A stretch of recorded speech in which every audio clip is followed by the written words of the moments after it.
Hello, welcome.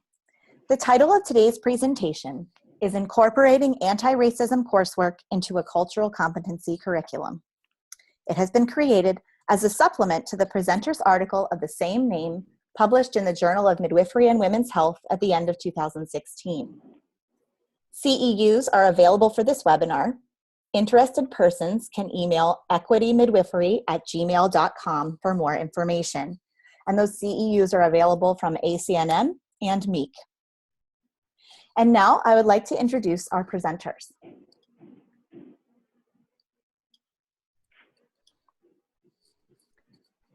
First,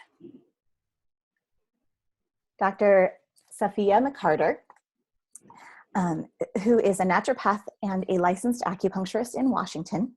She's an adjunct faculty member at Bastyr University in the Department of Midwifery and in the School of Naturopathic Medicine. She also co-chairs the Multicultural Mentorship Group through Bastyr's Center for Social Justice and Diversity.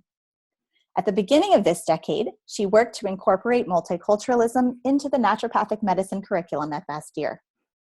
She currently co-teaches the Power and Privilege in Midwifery class that is part of the Professional Issues series in the Department of Midwifery at Bastyr. She regularly presents on topics of cultural awareness and diversity, especially as they intersect with healthcare and medicine. Our second presenter, Wendy Gordon, is a CPM and a licensed midwife in Washington State, still practicing. She is also a core faculty member at Bastyr and a former chemical engineer. She also has a master's degree in public health and teaches numerous courses at Bastyr, including 3 courses especially relevant to today's webinar: Undoing Racism, Cultural Competency, and Power and Privilege in Education. Wendy is also very involved with state and national midwifery organizations, including she is the president of the Association of Midwifery Educators, or AIM, and she is one of the co-authors, as I mentioned, along with Safiya, of the journal article we mentioned. Okay, with no further ado, I'd like to pass the screen on to our presenters. Hello, everyone. Thank you so much for joining us. So we're going to jump right in and start talking about why this particular this course, this topic is important. We have a couple of stats that we are going to be sharing, but as this webinar is specifically related to the course that we teach, we're going to steer the conversation away from providing a plethora of statistics and more so towards the content of the course. But we do feel that it's important to provide a bit of context for why we feel it's important and have been offering this course at Bastyr. So we understand, we know as midwifery professionals and healthcare professionals that there's a wealth of data that speaks to racial and ethnic health disparities as it pertains to health coverage and chronic health conditions.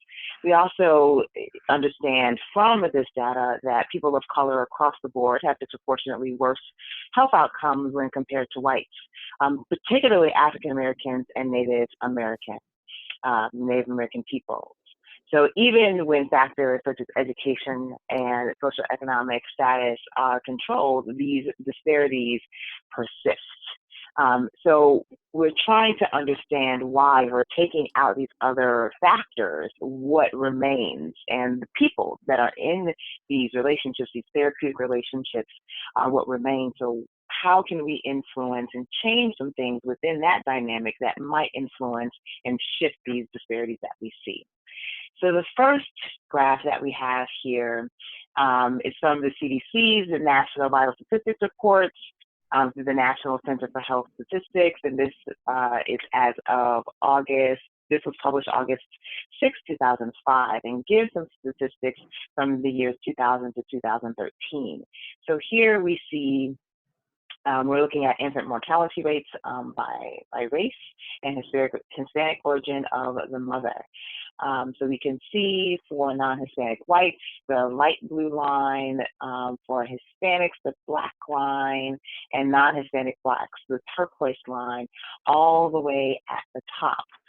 So we see these very large discrepancies when it comes to African Americans and non-Hispanic blacks in this case, infant mortality rates.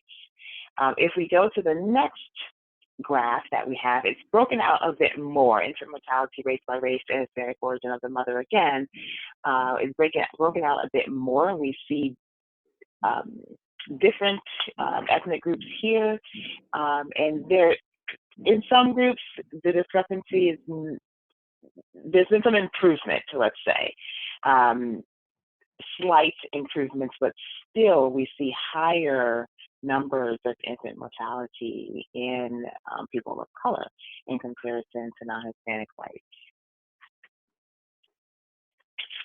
So other reasons why this information is important. So we just took a look at health disparities and birth outcomes. And what we have found is that in cultural competency education, there is a lack of anti-racism, specifically anti-racism training. And we feel that this is a key element when we're talking about incorporating cultural competency or multiculturalism in training programs, and in particular health training programs. And we also need to understand and explore how bias operates.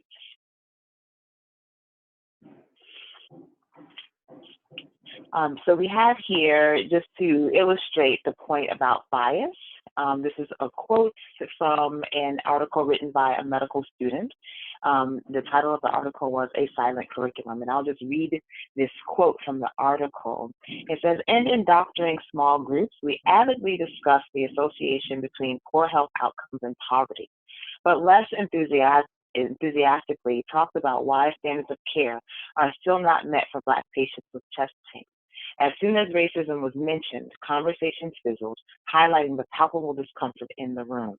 So we have a long history in this country, in the United States, of being very uncomfortable talking about race and racism and the impact that that has on different people across every facet of their lives. And we feel that it's important to have this conversation, because if we don't, these kinds of disparities will persist. And we do understand that bias has a way of operating, just being unexamined, but systemic in its action, and can adversely affect medical decision-making, clinical interactions, and the responsiveness of patients. So understanding that and knowing that, we feel it's very important that we have specifically anti-racism training in our cultural competency training for our program. This is also important because the landscape of our country is changing. And so here's, we have a breakdown of population projections for the year 2050, which is not too far away. So we have this browning of America, more ethnic minorities, states becoming, across the country, becoming minority-majority states. We have a couple of states that have already minority-majority states, such as California. So our workforce, our practitioner force, should be more reflective of the populations that we're going to be serving. So we see here, just by 2050, it is projected that those that identify as white will be in the minority in comparison to other groups of people of color. And if that is the case, then we as practitioners and those of us that train the future practitioners have to be able to engage in cross-cultural dialogue. We have to be comfortable with the differences, the similarities, aware of our similarities, and comfortable with our differences, and how lived experience can impact health, how lived experience can impact the clinical encounter, the therapeutic relationship, and be prepared to address those things that come up because of those differences, and again, be reflective of the patients that we're going to be serving.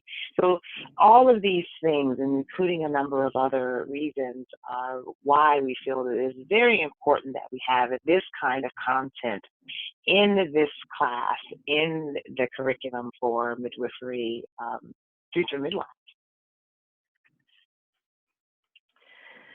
Okay, I'd like to talk for a little bit about the motivation behind the anti-racism course that we currently have at Bastyr University in the Department of Midwifery. The kernel for this really began with Seattle Midwifery School, which was sort of the precursor to what is now the Department of Midwifery at Bastyr.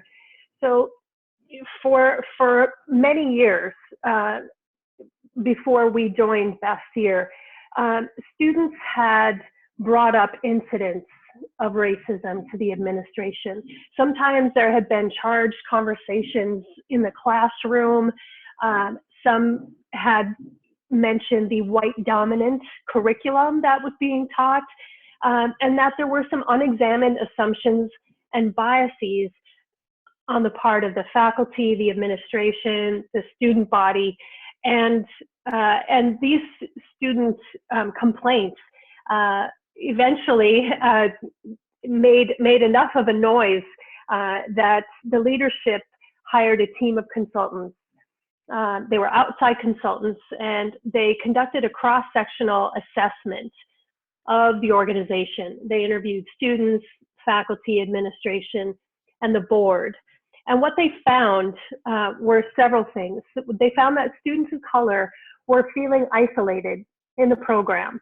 And many of them had said that they just had to put their heads down and get through it. They were not feeling supported in the ways that they needed it.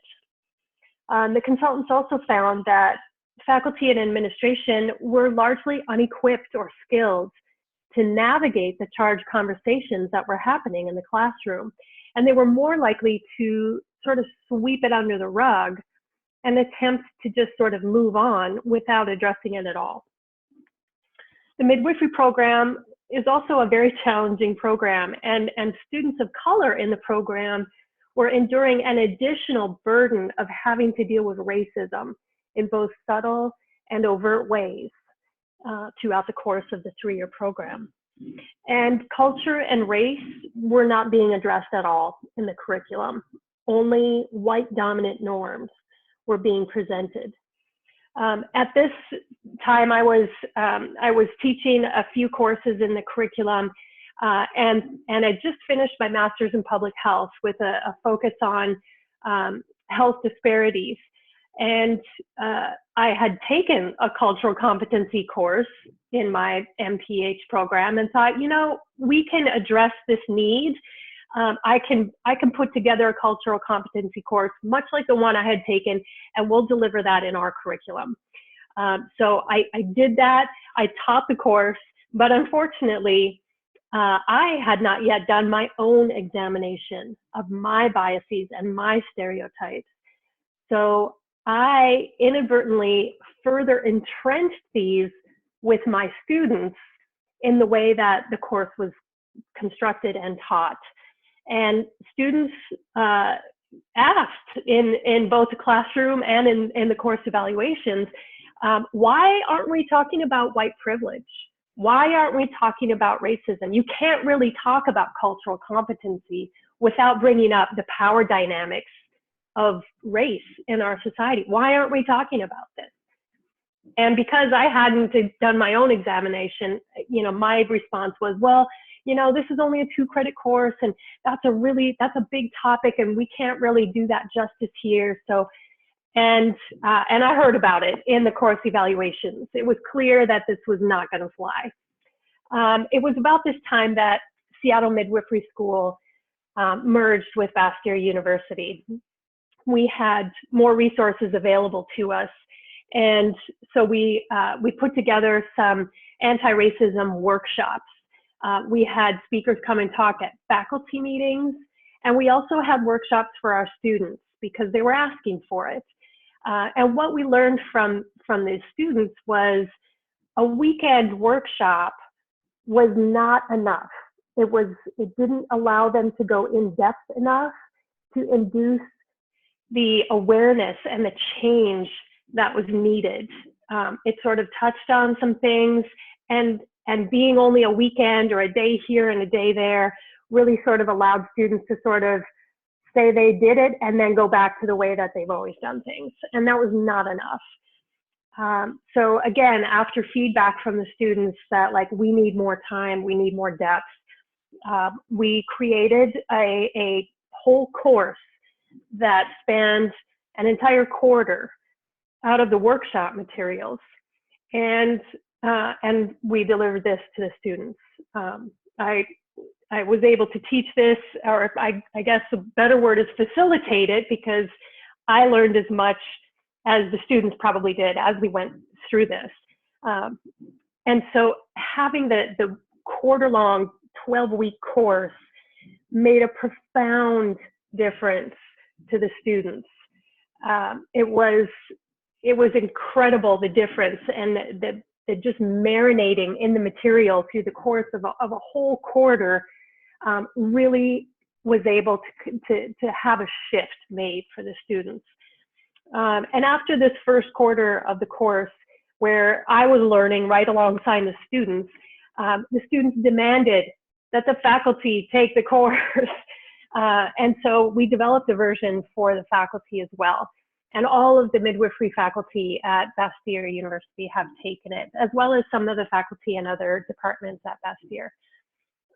We're continuing to do additional work in the department with regard to the whole curriculum and strategic planning, but this webinar is more about the course itself. So in the second year of facilitating the course, I learned that I should not be doing this by myself, because I was not capable of speaking directly about the impacts of racism, and I had a limited view of the whole topic.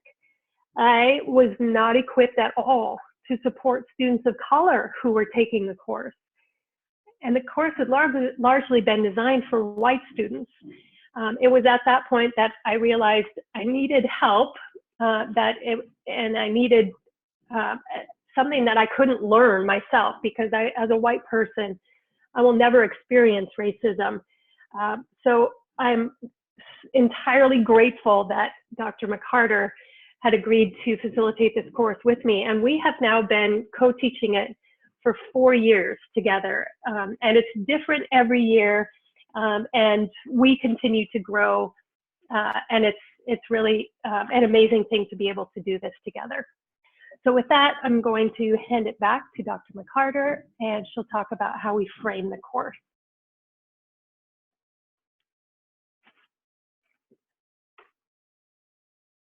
Thank you. So we spend quite a bit of time really setting up this course. We feel that this is important due to the nature of the course, the topics being discussed. We feel that it's important to take the appropriate amount of time to set students up for success and remaining open throughout the discussions that will come up. So as was mentioned, this course is offered in the very first year of the quarter. So the students don't know one another. They're coming from a variety of backgrounds and experiences. So we feel it's really important to take some time to establish some group norms. And by the time the students see us for this class, they have had a couple of other courses in their fall quarter, and they've established some group norms. But we feel that it's important for this course in particular to establish norms for how we're going to communicate both in person with our on-site and also online. This is a hybrid course, and so there's quite a bit of conversation and interaction that the students have online. So we feel that it's really important to set a standard for how we will be communicating and expectations for how we're going to be communicating online as well as in person. So in addition to some of the norms that they may have discussed for their other courses, they always come up with more for this particular course. Again, because we emphasize this is going to be challenging. We're going to talk about some things that we don't generally talk about. You're going to be exploring some things about yourself and your family members and your upbringing and just the world that may be very challenging. So how are we going to communicate? How are we going to stay engaged and stay present even when things get difficult? We also feel that in order to have these kinds of conversations, we need to have a common vocabulary and definitions. So we go over definitions for racism, for institutional racism, systemic racism, privilege. And we feel that it's important, again, to have that common vocabulary so that when we're talking about certain things as they pertain to the anti-racism content, that we're saying the same thing, because we, again, recognize people are coming from different backgrounds. We also take some time to explore why conversations about race are difficult. You know, what comes up for the students when they're talking about race? What comes up for a white student when we're talking about race? What comes up for a student of color when we're talking about race? We also acknowledge that we are United States centric or specific in this class. These students are participating in this program in Washington State, in the United States. And so what we're talking about is specific to the United States. We do recognize and understand that the experiences of people of color from different parts of the world may vary. And we engage to a degree with that awareness, but focus this class in the United States. Okay, so delivery and content of the course. Some of the pieces that are important to understand is that we have a hybrid model of delivery. So that means that it's partially online and partially face-to-face. So the way that our program is structured is that out of any given month, students are working online for 3 of those weeks, and they're face-to-face in the classroom for 1 week. So this is a 13-week course that we deliver. And so students will spend time reading during their online weeks. They've got reading assignments, some videos that they watch, and then often a discussion post where they will all, they'll all talk together. And then also we have journals that are private, where only the instructors can see the journals. And we feel like this is important for students to have a place to reflect on a regular basis throughout the quarter, and that we can provide feedback to them and encouragement when things get hard. And so this is having both of those options where the students can reflect privately, and they can also have discussions with their classmates, we feel is really important. We don't require that the students agree with us. We don't require that they say what we want them to say. We have found that not everybody comes through this course having shifted very much. And so there are some white students who do come through the other side feeling about the same as where they went in. But for the most part, I would say about 95% of the students do have a profound shift when they come through. So we talked about the assignment types and how the journals are really important for this self-reflection. That's a critical part of this training. And then we also work to incorporate current events, which there is no shortage of. And it's important for students to have a place where they can sort of integrate and understand how and why things happen in the way that they do, and to connect those things to the history of racism in our country. Some of the course topics that we focus on, we look at our own social identity and what pieces of identity are important when we're talking about racism. As Dr. McCarter said, we work on defining what racism is, how it's different from prejudice and discrimination. So we work on that. We we have to have a strong delving into the history of racism in the U.S. because it really informs so much of what's going on today. So we've got to look into that. Institutional racism is a crucial part of the course as well, because this is where healthcare providers are working within a system, and that system interlocks with other systems, and those systems are all based in a foundation of racism, and it still operates today. Even though laws have changed, this piece still endures, and so we do a lot of unpacking of what that means and what is our role in it.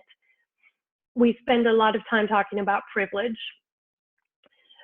We also talk about racial and ethnic social identity development and how a person's identity from a racial and ethnic perspective shift over time. We talk about intersectionality, which is the ways that our different parts of our identities intersect, and that my experience as a woman may be different from Dr. McCarter's experience as a woman because our races are different. And so those sort of things we have to unpack as well. We spend a good amount of time on microaggressions and the ways that our prejudices and our stereotypes seep out in our language and our interactions with people. We talk about the dynamics of racism in communities and the fact that we as healthcare practitioners are part of a community and the ways that those things interact and come out when we are working in a community. We talk about clinical work in a cross-racial context, which is important for healthcare workers. And then we spend some time trying to put it all together and understand like what happens next. What do we do with this? Which students are very ready for by the end of the course.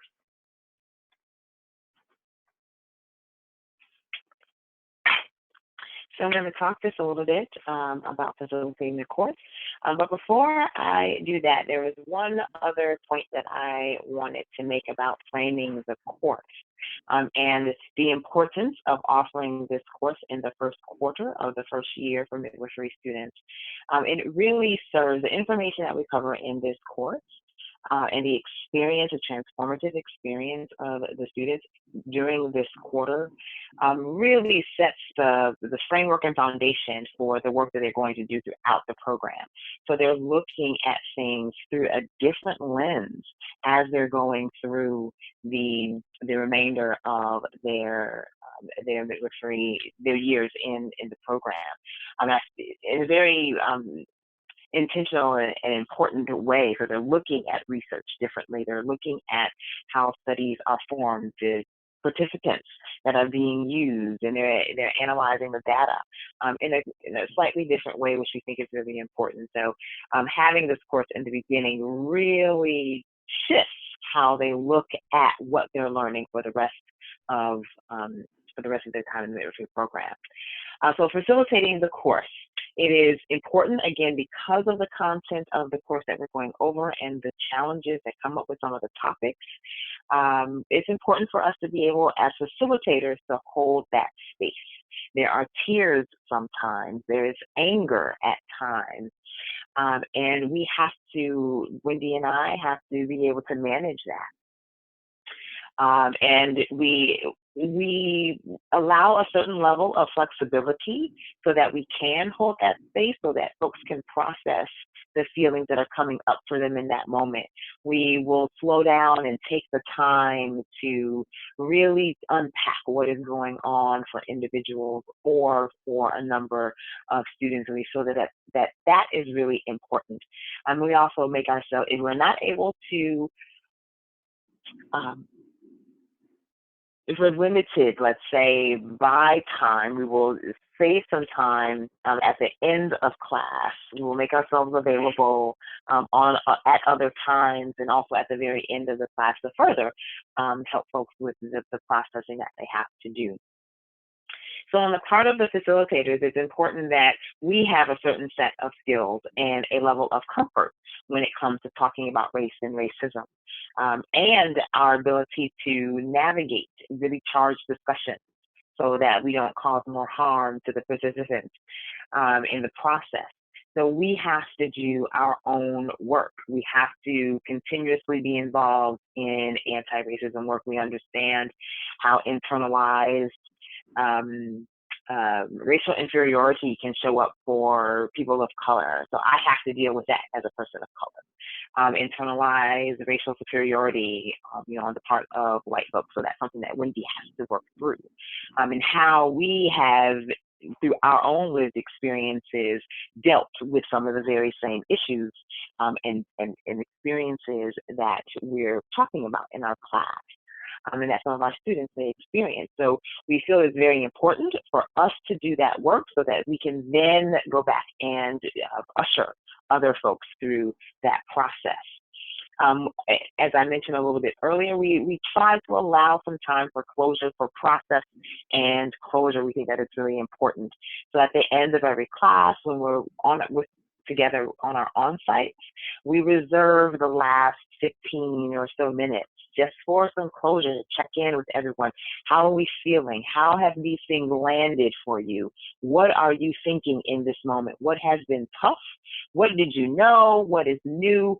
All of that will allow for a bit of closure. And again, we will make ourselves available for students to, for any further processing that they need to undergo. We also make connections to the health of communities. How have the systems, the policies that we see in place, how have they impacted the health of communities? How have they? How are they currently? And how will they continue if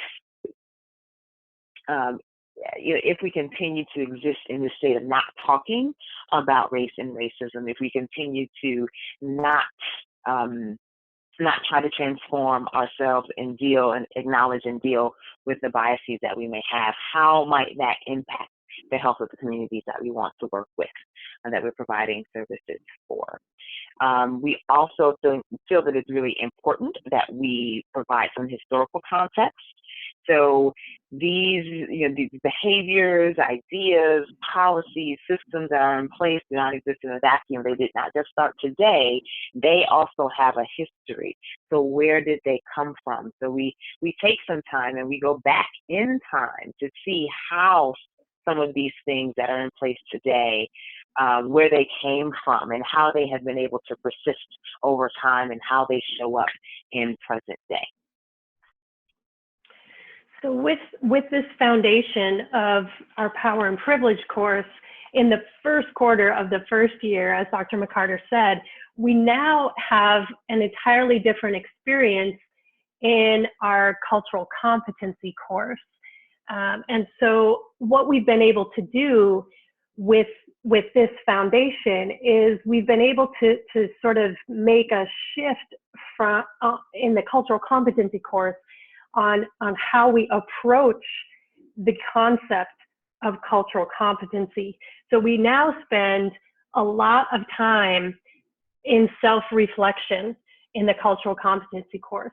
We spend time thinking about our own culture and our ancestors and how the beliefs of our own culture are brought into the clinic room when we're with a client. So we spend a lot of self-reflection, a lot of time thinking about and examining what comes up for you inside yourself when you're talking with somebody who has a different culture of your own. So we spend a lot of time delving into our own cultural roots so that we can understand what we bring into the clinical interaction. We spend time really unpacking our biases around culture. We do the implicit association test, and we look into where do our biases come from, and maybe we don't aim to squash them or pretend they don't exist, but rather try to manage them because we know they're there. We know that everybody has them, and now we have to work on unearthing our own biases and managing them in the context of the clinical setting. We spend a lot of time understanding our own cultural beliefs and our social messages that we've absorbed, and really trying to examine them so that we're aware when they come up and that we can navigate them better. We've shifted from a knowledge-based approach where we learn about, quote, other cultures, to an approach of developing skills and asking a person about their culture while we hold an awareness of our own, right? And that is really the work in becoming culturally competent, is understanding our own stuff and being able to sensitively ask a person about their culture in a way that that allows for us to provide competent care within the context of a person's entire culture. And that's really the work that we are now doing in the cultural competency course that really wasn't accessible to the students without having the foundation of power and privilege. So this works much better now, and it's really an inseparable part of our curriculum. Mm-hmm. So for those of you that might be interested in incorporating a class of this nature into your curriculum, we have some recommendations. So some of these things are in place for us, and others we're continuing to work on them and maintain them. So what we have found is that gaining support from administration is key. Many times change when it comes to curriculum comes from students, so from the bottom up, more grassroots. But we also understand the importance of having a top-down commitment and support of efforts of this nature from administration. So that's really important. So the leadership of the midwifery department are on board and see that it is vital that this is incorporated into the education for future midwifery practitioners. Listening to the students. So this came about from the Seattle Midwifery School listening to their students. And once merging with Safiya, maintaining that, not losing what they had began to establish prior to joining with Safiya. So what are the students needing? What are they wanting? Listening to them and trying to, as best you can, give it to them. Hiring outside consultants, sometimes, especially with working with staff and working with faculty members, working with administration, some things are more palatable when coming from someone from the outside that they view as more objective. So engaging with consultants, if that's a climate study to gather some data, a needs assessment, to support the efforts that you're going to be putting forth, it may be a good idea to work with some outside consultants. Hiring and retaining faculty of color, just as we mentioned earlier with our practitioner force needing to be representative of the patients that we're going, or clients that we're going to be working with, same thing goes for the faculty. So if we are going to focus efforts to recruit and retain students of color, they need to be reflected and see themselves in the faculty there. So the hiring and the retaining of faculty of color is really important. And understanding that this is a lifelong journey, going through a class, going through one class, going through one quarter, going through one training is not going to result in this, okay, now I am culturally competent and there's nothing more that I need to do. We have to understand that this is an ongoing, a lifelong journey. Our lives are dynamic and they are influenced by a number of things. So this is an ongoing process. And so along with that, it may be tough at times. So it's important to not give up. It can just be challenging at times. So it's really, really important to have resources, individuals, that you can go to that are going to help you to process as you're going through this particular journey, so that you're able to stick with it. The length of this course made a huge difference in the transformative nature of the course. What we have been able to see, the shifts that we've been able to see in the students as they've gone through this course, that we have directly attributed back to the length of time. So we're able to go much deeper and much broader with these topics compared to having a day-long workshop, for instance, or a half-day-long workshop. You're really able to explore yourself and the world around you in a way over a period of time, rather than a short one-day workshop. We have to hold our faculty to at least the same standard, if not a higher standard, than we do our students. So if we are teaching our students one thing, the faculty need to be on board with that thing as well. That helps in creating a particular kind of culture for the program, and more broadly for the university. We have an understanding of where we all stand, the standards and expectations to which we are going to adhere. They should not be different for students and faculty. And as Wendy mentioned when she was just speaking previously, it's important, before going down the road into cultural competency, and how do I engage cross-culturally, we have to understand how challenging that may be because of the historical the factors that contribute to power and privilege, and the differences that we see amongst different groups. So how is that going to play out, and how is that going to impact the relationships that we're able to make, and how we, again, engage in cross-cultural communication. So that's really, really key. And so this is why this order exists for us. We feel that the power and privilege is essential to have, an essential component to have prior to delving into cultural competency. So these are some of the things that have been working for us, and again, some things that we are continuously working on. All right, then our next steps, given that we're not there, and we never will be, but some of our next steps in this process are the following. So one would be to collect some data on the effectiveness of these courses, maybe some before and after assessment of attitudes and knowledge and skills. So we're working on looking at that. There is some literature on this, and the existing tools are not great, but we're hoping to work on adapting some of them and seeing what we can do to quantify the effectiveness of our courses.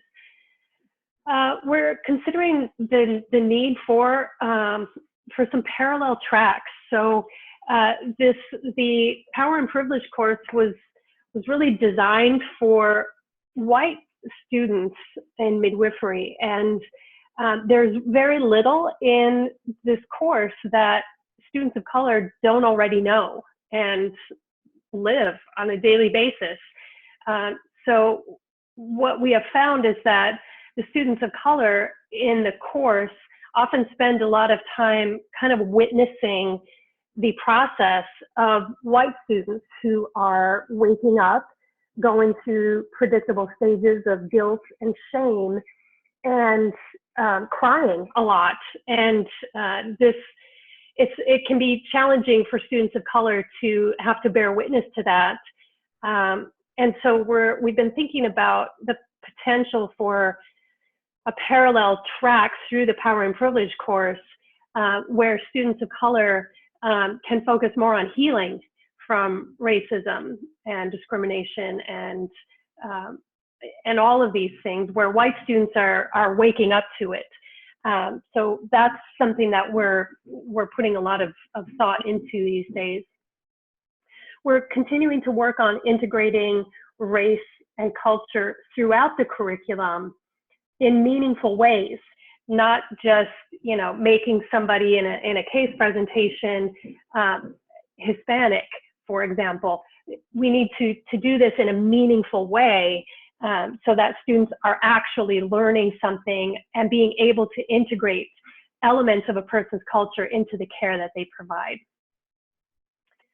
An ongoing focus of our attention is the recruitment and retention of students of color in the program. Recruitment is one thing, and retaining students throughout the 3 years is entirely a different challenge. So working on both of those avenues is very important. Scholarship development explicitly for students of color is again another area that we've put a priority on this in the Department of Midwifery, and are continuing to work on other avenues for that as well. And then Dr. McCarter and I are thinking about offering this course outside of the university. It is something that we offer to all of the faculty and staff at Bastyr in all the departments every summer. And we have had some interest from other groups as well. The board of the NACPM have taken a version of the course, as well as the Association of Midwifery Educators. There are some other groups who are also interested. Birthwise Midwifery School is going to be starting a course soon, and the American Association of Birth Centers is also interested for their board and administration. So it's gaining some traction out there and within the midwifery profession, and we're happy to try to facilitate that for all who want it. Mm-hmm. So we have a couple of resources here, one of which we used in our class. So we have Racism in Medicine by Dr. Stephen Nelson.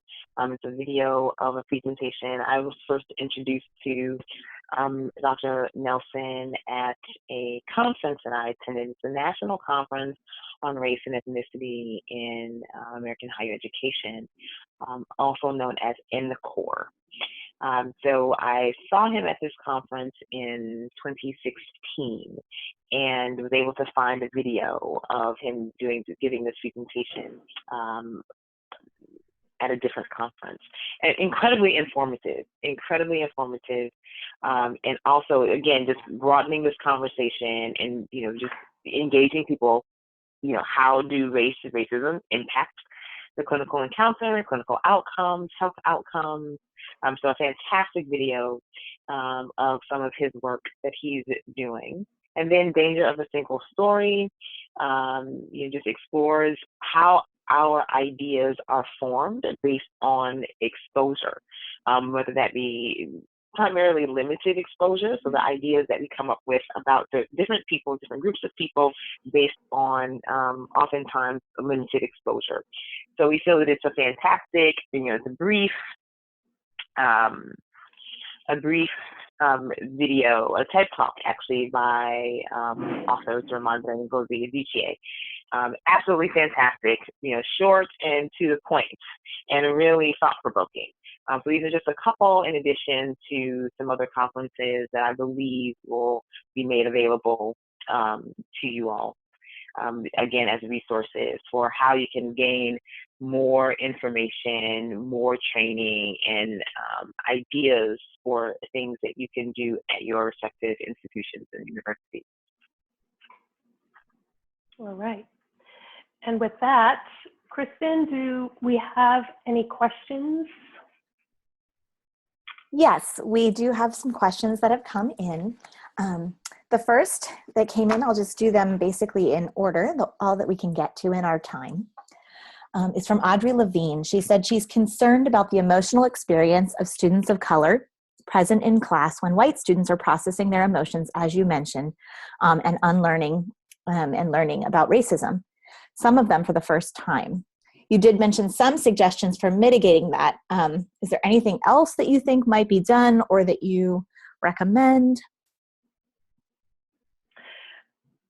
Yeah, so that, my experience in facilitating this course and this for the second time was that we did have students of color in the course who made it really clear to me that this was painful for them to be witnessing their classmates, their white classmates, and we spent some time outside of class, trying to close those wounds. But it did become really apparent to me that my capabilities in that area are extremely limited, and I wasn't the right person to be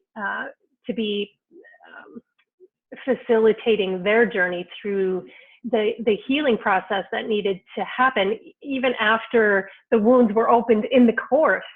And so this is when it became really clear that I needed help from Dr. McCarter, who has been also working with these issues for a very long time. And I believe that having a cross-racial team is incredibly important to facilitating this course when the student body is multiracial.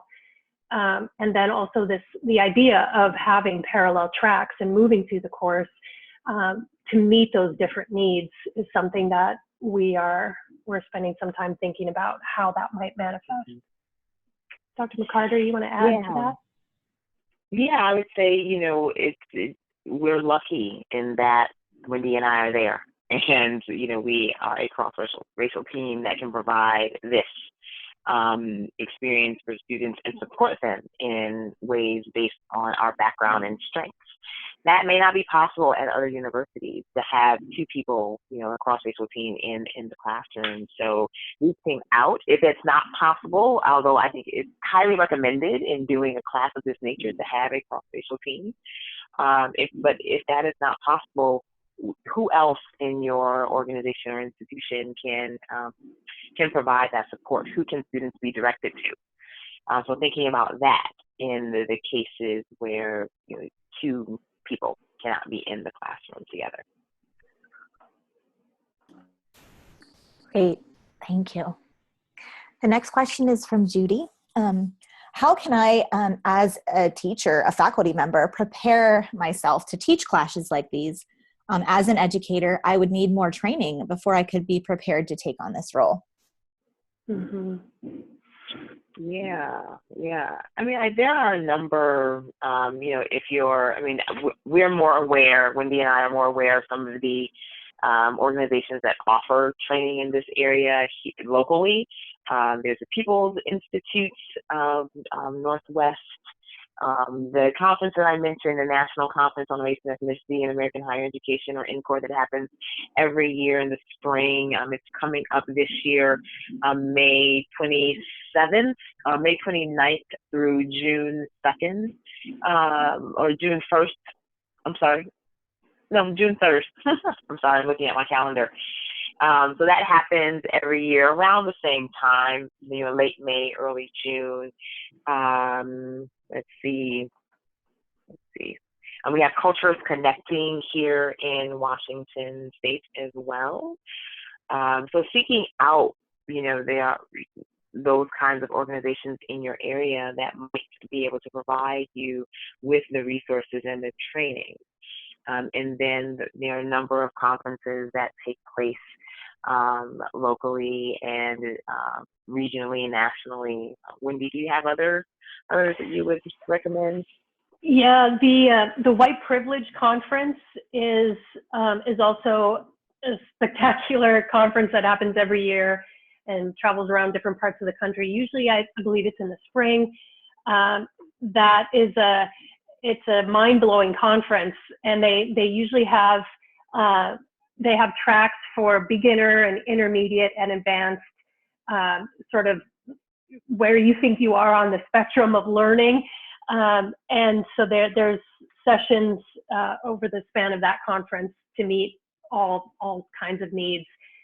It's a fantastic conference that I think now is in its 17th or 18th year. So that's something to really seek out as well. I have a few other resources to offer as well. the racialequitytools.org website actually does an analysis of several different programs, so that way you can actually make sure that you're getting something good. All of the ones that were mentioned here, obviously, but sometimes you don't always get what you want out of a training. And so that's another resource as well. Thank you. Thank you. The next question from Jackson Darling. Do you have any suggestions for improving the experience of underrepresented students in clinical rotations, since many of them experience microaggressions during their preceptorships and or have difficulty finding sites?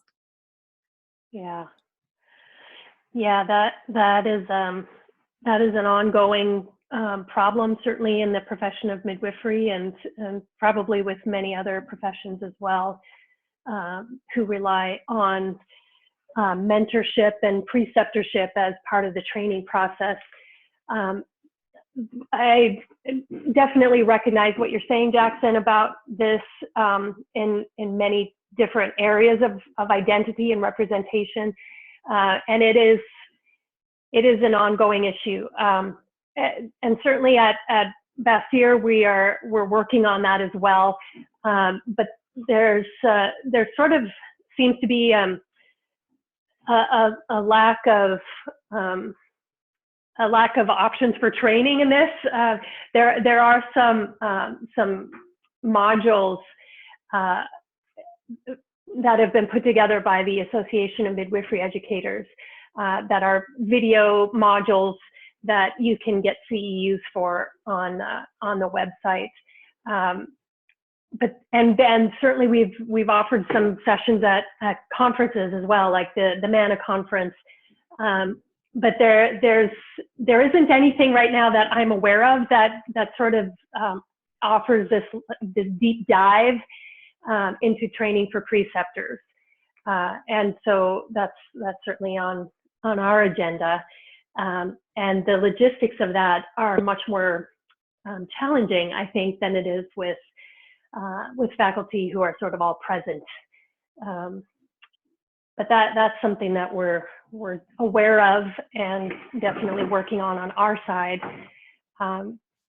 Kristen or Dr. McCarter, do you have thoughts on what else might be available for preceptors? No. I mean, I think it's the same. In naturopathic medicine and acupuncture, we're also relying on the professionals that are out there in the field. They're volunteering in some cases. Their time and their experience and their expertise, and to require of them an additional thing to do can be challenging. But I think one thing that may help, that's establishing a culture. This is who we are as an institution, as an organization. And if you're going to work with our students, work with us in partnership of any kind, the expectation is that you are on board, with the culture that we have created. So I think that may be helpful. So, there's an expectation that you've addressed some of these things, and as an individual that is choosing to partner and offer your services. I think that may be helpful, but that requires a particular stance, belief, and cultural shift at the home institution initially. But I think that can be one of the ways, establishing who you are with regard to this content. May be helpful in getting folks that may be of a similar mindset, or at least open to engaging, taking advantage of trainings that are offered. They may be more motivated, knowing that is sort of the environment that exists at the institution with which they're choosing to work.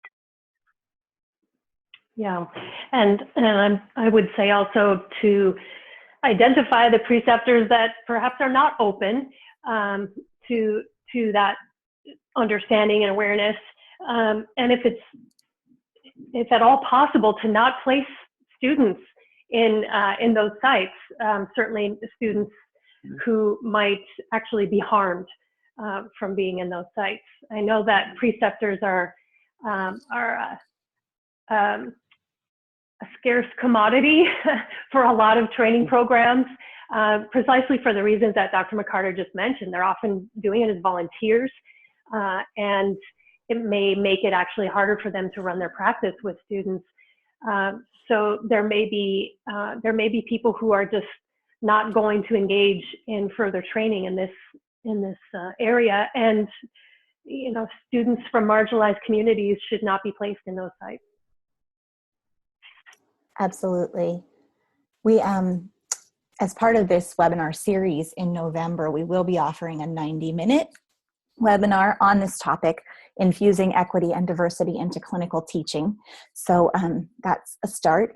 That will be with Carleen Wilson Mitchell out of Ryerson University. And she also published an article on this topic in the same Journal of Midwifery and Women's Health series that this article was published in. So those are at least two little resources to get us started as we work on this important issue. Thanks for the next question. Oh, and I'll also go ahead and just put up here for you next the training, some of those training resources that were mentioned. And so that will be on the screen as well. The next question. Kristen, let me send this back to you, or do you already have? I think I've already got it back, but thank you. Yeah, great. I stole it as the host. So I will put that up here. That's some of the training resources that were mentioned so that you can see them with your eyes as we continue with questions. The next question is from Cynthia Ballou, although I'm not sure how to say your last name. And she's asking, have you seen any of the work on structural competency, which can be used as a tool for helping to address these issues in health professions education? I think you would be very interested in this approach. Yeah, Cynthia, thank you for bringing that up. There's some really great literature emerging on this concept of structural competency, and not only from the healthcare provider perspective, but to give the tools to help providers to help their clients navigate the structures, and that it is showing some real promise in helping to improve the health of communities. So if that's part of your resources here, Kristen, I'm not sure if that's on there. I haven't, but I can include it up there, and it will be part of my website, which is another part of my project that involves these webinars. And so it can be found after May 1st at equitymidwifery.org. Yeah. Okay, thank you. Dr. McCarter, did you want to add anything, or should we just go ahead to the next one? We can go ahead to the next question. I think Wendy covered it. Okay, great. And I think probably the last question we'll have time for before we do a few quick announcements is from Catherine. What method of student evaluation do you use for these courses? Do the students receive grades? Do they do a self-evaluation?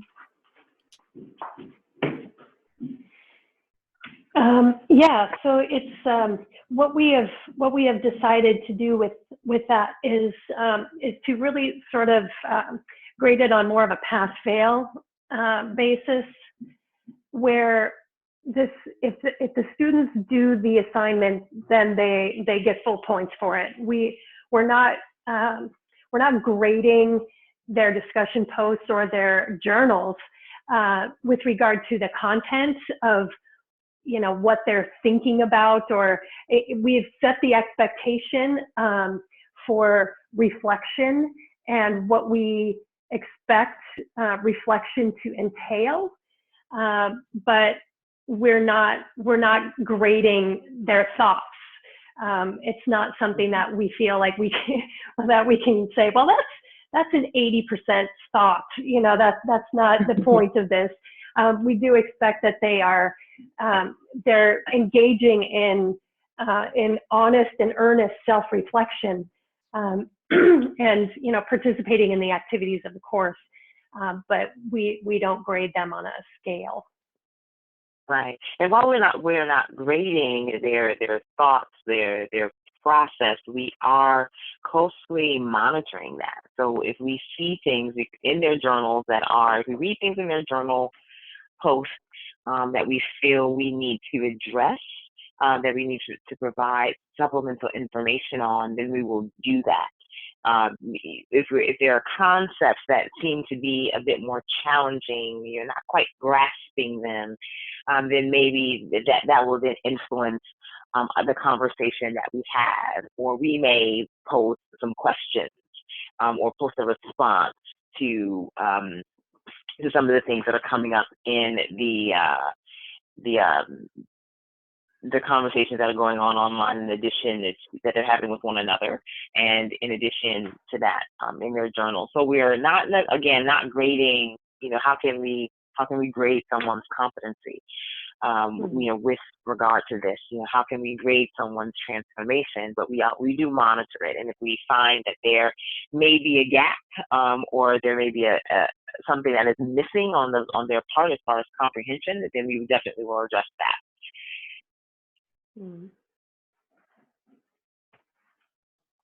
Great, thank you both very much.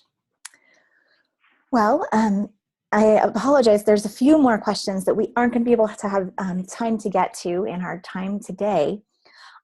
But I do want to say that these few unanswered questions will be brought into the conversation for the upcoming call that's happening on May 9th. So I'm going to show you a flyer for that so that you can join us if you like as well for that. So I apologize, we can't get to those today. I went ahead and posted up those other few resources that Wendy was asking about. So you can find those here on the screen. And then I'm going to go ahead and do a last few announcements. All of the following information that I will provide you can be accessed in detail from this Padlet link that you can, if you look up here on your screen, you can see what the URL for that is, and you can download these flyers from here. This is where some of the original webinar participants have also introduced themselves. So welcome again, everyone. The following information I'll present can also be found after May 1st, 2017 at equitymidwifery.org. And so we'll go ahead and put that up here. So for any of you who would like to engage with these topics in a different format, please join our first Equity Strategy and Collaboration call Tuesday, May 9th, 2017 at 2 p.m. Eastern Time. These conversations will be held quarterly. They'll be facilitated, and they're an opportunity to engage in dialogue with other midwifery educators, to ask questions, share, and learn from one another. The topic and theme for this upcoming call is how to take the concepts of equity and social justice and apply them at our schools and in our clinical teaching. So we hope you'll join us for that. We also hope you will consider attending or listening to the recordings of the future webinars in this series, the Equity and Midwifery Education series. So far, there are 2 scheduled this fall, with another one in the works for summer, probably July 28th, and that will include student voices. The first one upcoming is Thursday, September 21st at 2 p.m. Eastern Time. The presentation will be by Dr. Keisha Good, some of her new research that she will be doing between now and then. And the next, especially for preceptors and those involved in clinical education, will be Friday, November 17th at 2:30 p.m. Eastern Time, as I mentioned, with Carlene Wilson-Mitchell on infusing equity and diversity into clinical teaching. For today's webinar, CEUs through both ACNM and MEEC are available for anyone watching the recording. So again, you can contact for more information about that at equitymidwifery@gmail.com. And CEUs will be applied for from both organizations as well for the additional webinars. And finally, we would like to request your feedback on this webinar. So please fill out our very brief survey. And you can see up here the URL to get to that survey. So you'd have to pause your screen in the recording to get that. thank you so much for your participation. I want to thank Wendy and Safiya so much for their work on this very important topic and for doing this webinar. And thank you, Kristen. Yeah. Thank you for what you're doing to coordinate all these voices. Absolutely. Yes, well, I hope. Thank you. Yeah, thank you. Thank you. I hope it's just the beginning, and I am absolutely looking to work with additional people on this as it moves from my master's project into hopefully something that we can all continue doing for one another and moving this important work forward. So with that, I think that we can close. So Thanks, everybody. Thanks. Thanks for so watching. Okay, let me.